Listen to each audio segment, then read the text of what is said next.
Welcome back to Celebrity Radio. It's Alex Belfield talking to some of the country's biggest stars and some of my favourite people. And we've certainly got one for you today. Lucy Kay shot to fame on Britain's Got Talent, and she's appearing at Liverpool's Empire Theatre for Britain's Got Talent, the big celebration on February 11th. And I'm delighted to say that she joins us on the phone now. How are you doing, Lucy? I'm good, thank you. You? Yes, I am. I just wondered if you'd thought about the offer. Do you remember last time we spoke, we discussed marriage and moving in together? You'd never got back to me on that one. I don't know what happened. I'm just, I'm keeping you on your toes, really. I want you to keep coming back for more. It's not my toes I'm worried about, to be honest with you, but there you are. Listen, you are delicious, as we've spoken about before. You have this thing about you where you are able to just stand on a stage and open that mouth, and this beautiful noise comes out, and this sound that is so rounded and glorious, and you're still at it. And we get to see that during this Britain's Got Talent celebration. And the great thing about this, the bill is remarkable, from Susan Boyle, Ashley and Sully, there's Richard and Adam, and all the stars of the show will be together for this beautiful cause. Yes, I think it's amazing, really. I think it should have happened a long time ago, but it is for a wonderful cause for Alder Hey, and obviously the Mersey girls will be there, and this is their prime reason for us all coming together, so she can dance after she's had her operation, and I think it's fantastic, really, that we're getting big names such as Paul Potts and Susan Boyle on stage with the likes of me and and others, really, that are just, I still can't quite believe it. So because I remember watching Susan when she performed on stage, and no one could believe it on the Britain's Got Talent show, that beautiful voice would come out of Susan. It was just fantastic. So to share a stage with her once again, actually, because I did meet her when I was in college in Glasgow, and I performed as one of her backing singers, and it was just in the choir, and so I did actually get to see her before I even entered Britain's Got Talent, so that's quite nice.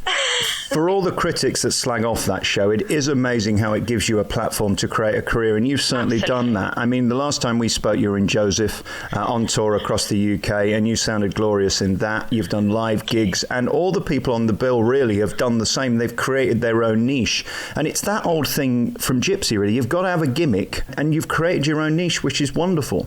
Yeah, it is fantastic, and people that do kind of, boo-hoo these stories and say, oh, Britain's Got Talent and X Factor and things, they're just making just random people famous, and they're putting too many out there. They're not at all, because it's a hard industry and to obtain and to keep, and I know that.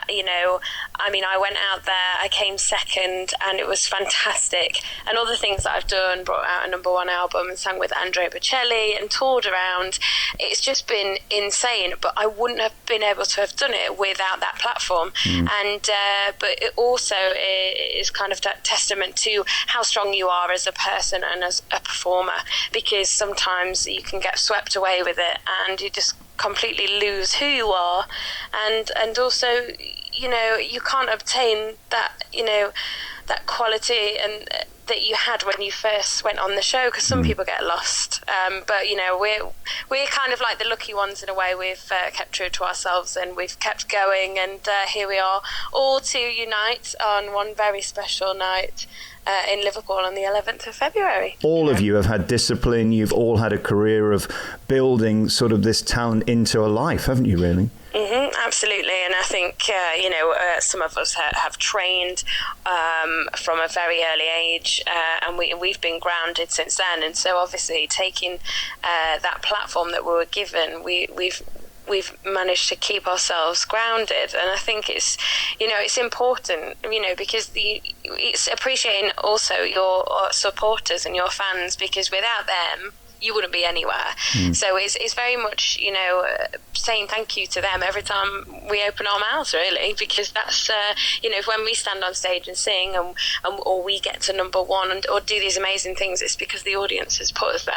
It's we've got one part of it, which is our talent, but we have to have the support of the Joe public, really, to be able to do half of this stuff. So very grateful. Let's talk about this bill. I mean, it is remarkable. I wonder whether you still have those pinch teach you moments when you stand in the wings and Tokyo Myers, as they're the winner of last year's Britain's Got Talent, or Calabro, or any of the people we mentioned. Also, Lance Corporal Richard Jones will be there as well, last year's winner. Attraction are going to be on, Paul Potts, as you said.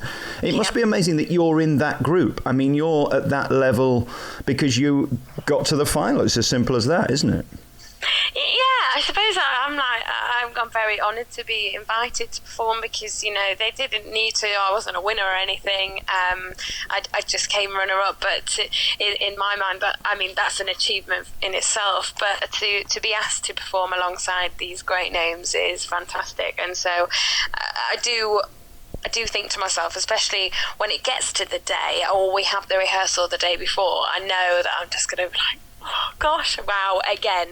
And I always have those moments. And I think it's important to live in the moment and not to live in the past, because I think we're all very guilty of that. And I think we should savor every minute that we have.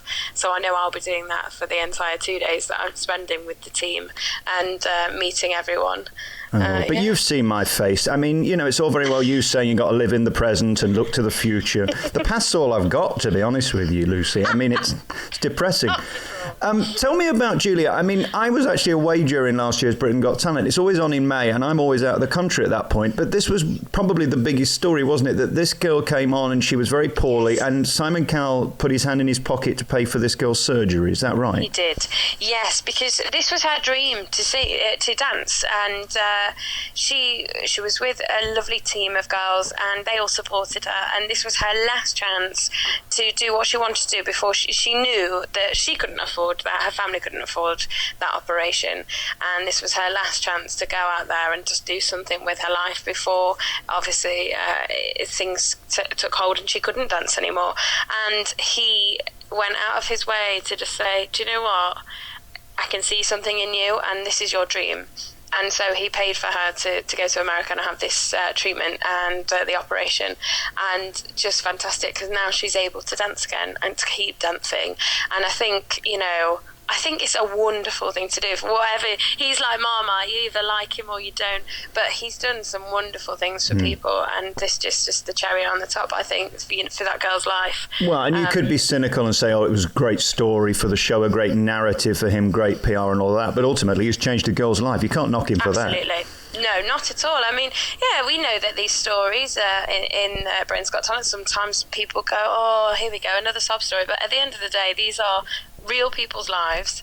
And I know from my experience of being heavily bullied as a child, and growing up, it is a part of me that I can't shut out. It's why I sing.